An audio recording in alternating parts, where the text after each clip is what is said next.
Hey guys, I'm going to talk to you about private search engines today.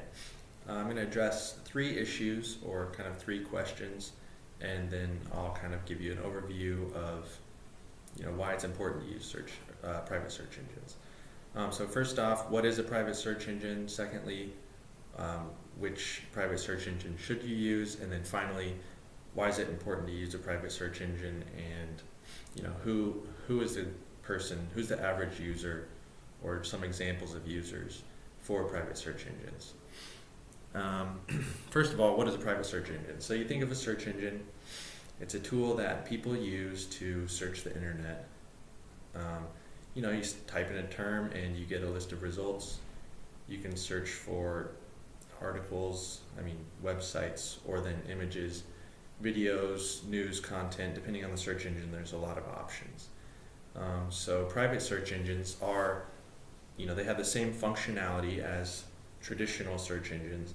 However, they add another aspect to protect their users' information. So this could be encrypting their search terms or scrambling their IP addresses, or some just don't track any information. So you use the search engine, but it doesn't notice where you come from. It doesn't track where you come from. It doesn't store that on their servers. It just kind of emphasizes the idea that you can search for something on the web, and it's completely unnecessary for that website to get all your information in order to do that, in order to provide you with the best search results. Second of all, which private search engine should you use?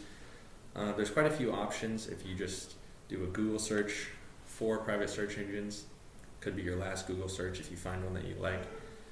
Just search for private search engines. There's going to be a few lists. First of all, the biggest one, the major private search engine, would be DuckDuckGo. It's I think its Alexa ranking last time I checked was in the 200s somewhere. So it sees a lot of traffic. In 2017, I think they processed something like 10 billion searches. So a lot of people have switched to DuckDuckGo from Google. Privacy experts say it's reliable and it's a good tool to use if you want to search the web privately. Second up would be StartPage. It's another popular one. It's more popular in Germany. They source their results from Google, so if you're used to using Google but want to switch over to a private search engine, StartPage is a good place to go. SearchEncrypt is one. It's available as both an internet search engine and a Chrome extension. So the way the Chrome extension works is if you search the web on Google, for example, it will take your search term, encrypt it, and then redirect it to its private search engine so that you don't have to worry about the tracking that you would otherwise get if you actually went through with that search on Google. There's a few more. Xquick is a spin-off of kind of a partner with StartPage. They're the same thing, just developed by the same company. Quant is a French search engine that has seen growing popularity, and then there's a bunch of small ones that are kind of still in their startup phase. Whaleslide is one. BitClave is another cool one that I've read about. They kind of tie in cryptocurrencies to the search market, so rather than handing over your data for free to a company like Google, they can actually pay you in their own cryptocurrency to use your data. So I think that's kind of a cool one, and it kind of is a new alternative way to look at search engines, which I think is cool. If you're currently using Google and want to switch to a private search engine, it's a good idea. I'd recommend it. As far as alternatives to Google go, I mentioned StartPage is one, just because they source the results from Google, so you'll kind of have a similar experience without sacrificing too much. I've noticed that a lot of private search engines actually offer really good user experiences, even though people kind of have the misconception that if something's privacy-based, it's going to be kind of clunky and outdated, but that's not true, just from looking at these search engines. So DuckDuckGo is a good example of one that has a ton of extra features. One I'm familiar with is bangs, and it kind of works like on Google. If you do like a specific site search, it's the same thing. So if you want to search Amazon, for example, I think it's like you use an exclamation point and type Amazon and then your search term, and it'll actually take you directly to that page.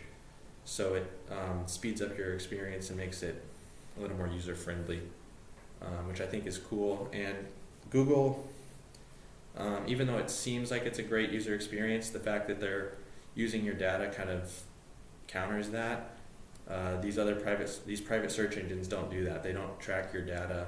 They don't use it to serve you ads. So you're not getting served ads as you're browsing the web after leaving the search engine based on your search terms. So I think that's a cool feature. And then why use a private search engine? Like I said, major search engines are using your data, and that's not always a good thing, especially when you look at examples of stories where in legal cases Google's been forced to turn over information to people involved in legal cases, and that's kind of risky if you're going to be using a search engine that could potentially use that information against you down the road. So I wouldn't recommend that. And then finally, just for a second, wanted to talk about just kind of the stigma around privacy.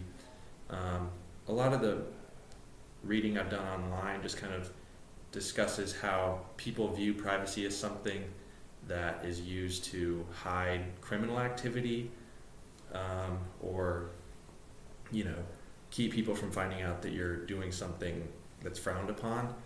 And that's kind of one aspect of privacy, but I think there's other ones that are more important, just kind of creating a culture of protecting your information and not having services that rely on that information to provide you with the best user experience.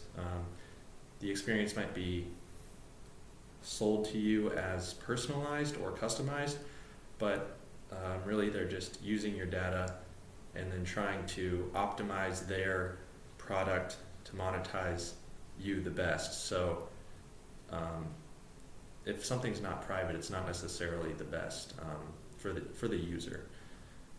And then there's a lot of uses for private search engines and just kind of privacy online in general. One that I think is pretty interesting is like journalists who are dealing with confidential sources. They don't necessarily want to give these up, so in order to protect themselves from their companies or hackers or something coming upon that data and being able to figure out who their sources are and identifying where they located them, they just forgo that risk completely by using private search engines and other privacy features online. So using private tools on the internet is important, and it can help you a lot. If say you're running for president down the road, if you Googled something out of curiosity that could be potentially harmful to your reputation down the road, just don't even risk that and use a private search engine or a VPN or some sort of private browser in order to protect yourself from any risks like that. So it's a good idea to be private online.